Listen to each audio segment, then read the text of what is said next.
Rain poured down in angry sheets, hammering the cracked asphalt of the small coastal town's airfield. The night was darker than usual, the ocean nearby roaring as if warning of something dreadful. Inside the dimly lit hangar, Jack Monroe mopped the floor quietly, humming a lullaby his daughter used to fall asleep to. The mop water was murky, like his life, simple, lonely, and heavy with memories he couldn't escape. He was a single dad, a janitor, and a ghost of someone who once flew among the clouds. But no one here knew that. To them, Jack was just the quiet man who swept the floors, fixed leaking pipes, and left before dawn to take care of his little girl, Lily. The storm outside grew louder, lightning slashing across the horizon like a warning. Jack looked out through the hangar door and saw the airstrip swallowed in fog. The base was small and often used for Navy training flights, but no one was supposed to be out tonight. Then came the sound, a high-pitched scream of engines cutting through the rain. Jack froze. The sound was wrong, too low, too close. A fighter jet burst out of the clouds, trailing fire from one wing. It spun, trying to stabilize, before crashing nose first into the sea just beyond the runway. The explosion sent a wave of heat and spray into the air, lighting the night for a single, horrifying second. Jack's instincts, long buried, kicked in before fear could. He dropped the mop and sprinted through the rain toward the shore. The icy wind tore at him, but he didn't stop. The tide was already pulling pieces of debris back out into the black water. Then he saw it, the flashing beacon light from the ejection seat, bobbing in the distance. Someone was alive. Without hesitation, Jack dove in. The cold water cut into his skin like knives. He swam hard, his muscles burning, his breath coming in bursts. When he reached the seat, he saw a young Navy officer, barely conscious, helmet cracked, tangled in the harness. "Hold on," Jack gasped, gripping the straps. The woman's eyes fluttered open, dazed and panicked. "Jet went down. Can't," she mumbled before losing consciousness again. Jack took a deep breath, unbuckled her harness, and started dragging her toward the shore. The waves slammed into him again and again, but he didn't let go. Every time his arms screamed to stop, he thought of Lily, her small face waiting for him at home, her trust in him. That was all he needed. By the time he reached the sand, his body felt like lead. He pulled her farther up, coughing water from his lungs, and checked her pulse. It was weak, but steady. He tore off his soaked jacket and covered her with it. "Hey, stay with me," he said, tapping her cheek lightly. "Come on, sailor, don't check out now." Her lips trembled, and she opened her eyes just enough to whisper, "Who are you?" Jack gave a faint, exhausted smile. "Just the janitor." He carried her to the hangar, where he found an old emergency kit. Wrapping her in blankets, he tended to a bleeding cut on her head and called 911 from the dusty phone on the wall. The dispatcher promised rescue within minutes, but those minutes felt eternal. When the medics finally arrived, Jack quietly stepped back as they loaded her into the ambulance. The flashing red lights reflected in his tired eyes. No one asked his name. No one thanked him. That was fine. He didn't do it for that. He just wanted to get home before Lily woke up and found her dad missing. The next morning, sunlight cut through the fog. Jack walked up the small path to their rundown apartment, his clothes still damp. Lily, 7 years old with tangled blonde hair, was sitting at the window with her stuffed bear. "Daddy, you're late," she said, running to hug him. He smiled, kneeling down. "Sorry, kiddo, rough night, at work." She wrinkled her nose. "You smell like the ocean." Jack laughed softly. "Guess the ocean and I had a talk." He made her breakfast. Pancakes, slightly burned like always, and then helped her with her school shoes. As he packed her lunch, a strange rumbling sound came from outside. The ground trembled. Lily ran to the window again. "Daddy, there's army trucks outside." Jack frowned and walked out onto the porch. Down the narrow street, 5 military Humvees rolled to a stop in front of their small home. Soldiers stepped out, boots splashing in puddles, and formed a neat line.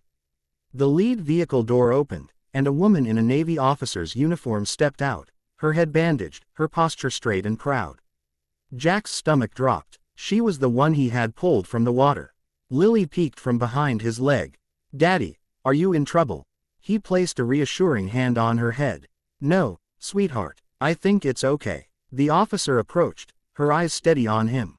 Mr. Monroe. Yeah, he said cautiously. She extended her hand. Commander Emily Hart, U.S. Navy. I believe you saved my life last night. Jack hesitated, then shook her hand. You were the pilot. Yes, she said, nodding. They told me I hit the water at over 200 knots.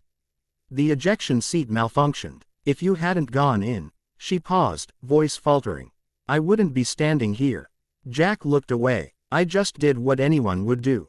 Her sharp eyes softened. No one else even saw me go down. You were the only one out there. Lily tugged at her father's sleeve. My daddy's a hero. Jack smiled faintly. He's just a janitor, honey. Emily crouched down to meet Lily's eyes.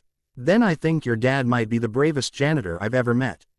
One of the soldiers stepped forward and handed her a small black case. Emily opened it, revealing a Navy Commendation Medal. She turned it toward Jack. For valor and courage beyond the call of duty. Jack blinked in disbelief. You can't be serious. We are, she said firmly. You risked your life to save an officer of the United States Navy. That deserves recognition. He rubbed the back of his neck. I don't need a medal.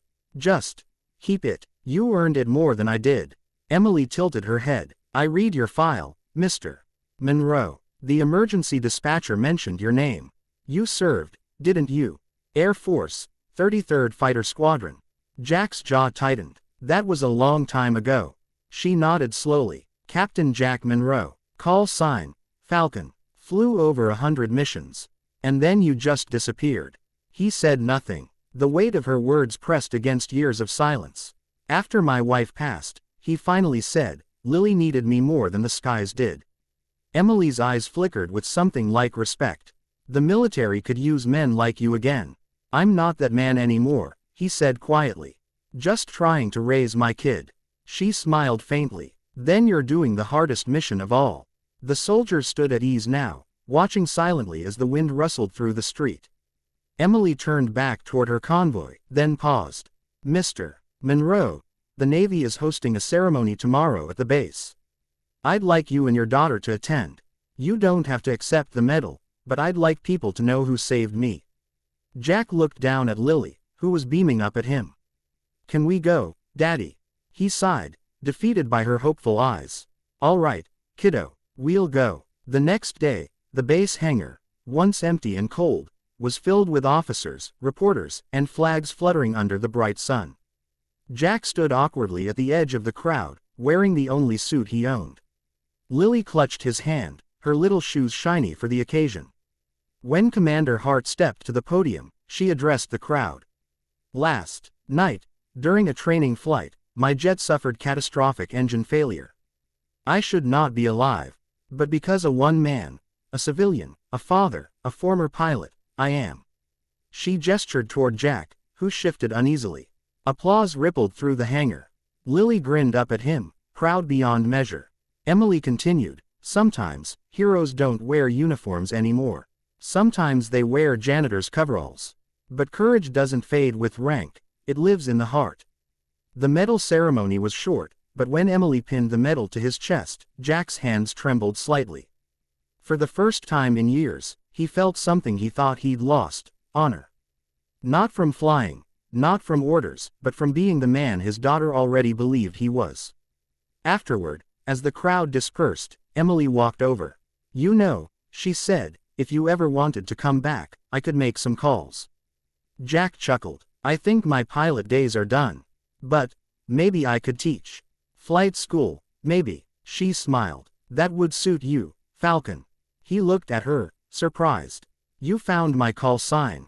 I had to know who my guardian angel was, she said with a wink. Lily tugged on Emily's sleeve. Are you gonna visit us? Emily laughed softly. If your dad lets me. Jack smiled. I think we can manage that. As the ceremony ended, the sun broke through the clouds. The 5 Humvees stood gleaming in the light, their engines rumbling softly. Jack lifted Lily into his arms, watching the flag ripple against the blue sky. For the first time in a long while, he didn't feel invisible. He wasn't just the janitor anymore. He was the man who dove into darkness and came back carrying light.